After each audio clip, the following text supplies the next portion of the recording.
अस्सलाम वालेकुम, नमस्कार दोस्तों, क्या हाल चाल है।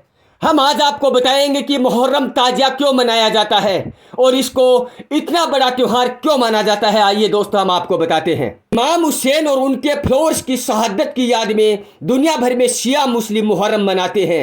इमाम हुसैन पैगंबर मोहम्मद के नाती थे जो करबला की जंग में शहीद माने हुए थे। मुहर्रम क्यों मनाया जाता है, इसके लिए हमें तारीख के उस हिस्से में जाना होगा जब इस्लाम में खिलाफत यानी खलीफा का राज था। यह खलीफा पूरी दुनिया के मुसलमानों का प्रमुख नेता होता था। पैगंबर साहब की वफात के बाद 4 खलीफा चुने गए थे। लोग आपस में तय करके उनका चुनाव करते थे। जब आया था घोर अत्याचार का दौर, इसके लगभग 50 साल बाद इस्लामी दुनिया में घोर अत्याचार का दौर आया। मक्का से दूर सीरिया के गवर्नर यजीद ने खुद को खलीफा घोषित कर दिया।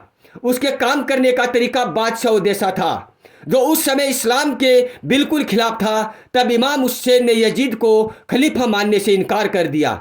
इससे नाराज यजीद ने अपने राज्यपाल वलीद पुत्र अतुवा को फरमान लिखा, तुम हुसैन को बुलाकर मेरे आदेश का पालन करने को कहो। अगर वो नहीं माने तो उसका सिर काटकर मेरे पास भेज दो। राज्यपाल ने हुसैन को राजभवन बुलाया और उनको यजीद का फरमान सुनाया। इस दौर पर हुसैन ने कहा, मैं एक व्यभिचारी, भ्रष्टाचारी और खुदा रसूल को न मानने वाले यजीद का आदेश नहीं मान सकता। इसके बाद इमाम हुसैन मक्का शरीफ पहुंचे ताकि हज पूरा कर सके।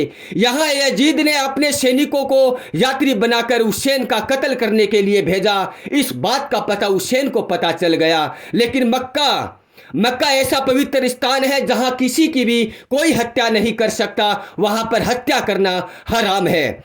इसलिए उन्होंने खून खराबे से बचने के लिए हुसैन ने हज के बजाय उसकी छोटी प्रथा उम्रा करके परिवार सहित इराक चले आए। मुहर्रम महीने की 2 तारीख 61 हिजरी को इमाम हुसैन अपने परिवार के साथ करबला में थे।